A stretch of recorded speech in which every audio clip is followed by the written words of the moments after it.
July 10వ తారీఖు గురువారము పౌర్ణమి, గురు పౌర్ణమి లేదా వ్యాస పౌర్ణమి అంటారు. మీకు చదువు చెప్పినటువంటి గురువులకి కానీ, మంత్రోపదేశం చేసిన గురువులకి కానీ ఖచ్చితంగా నమస్కారం చేసుకోండి, పూజించండి, సేవించండి, విశేషమైన ఫలితం లభిస్తుంది. గురు నిందా శాపం వల్ల చాలా మంది కాలసర్పదోషంతో బాధపడుతూ పెళ్లిళ్లు కాక సంతానం కలగక చాలా మంది ఇబ్బంది పడుతూ ఉంటారు.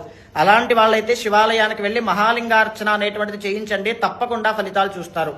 ఇదే కాకుండా రాశిరీత్యా కర్కాటక రాశి వాళ్ళకి, మకర రాశి వాళ్ళకి, వృశ్చిక రాశి వాళ్ళకి, మేష రాశి వాళ్ళకి గురుబలం లేదు అంటే ఆర్థిక పరమైనటువంటి ఇబ్బందులు కానీ, ఎలిగేషన్స్ అనేటువంటివి చూడడం కానీ, వృత్తిరీత్యా స్ట్రగుల్స్ కానీ, ఛాలెంజెస్ కానీ ఎక్కువగా కనబడుతున్నాయి.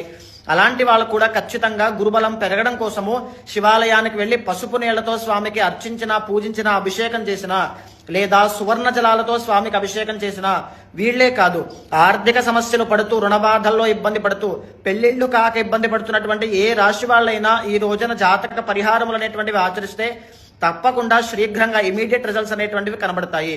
ఇంకా చేసుకోవాలి అంటే ఈ రోజు సాయంత్రం వరకు వేచి ఉండి సత్యనారాయణ స్వామి వారి యొక్క వ్రతము చేసిన, కేజింపావు శనగలు దానంగా ఇచ్చిన అద్భుతమైన ఫలితం ఉంటుంది.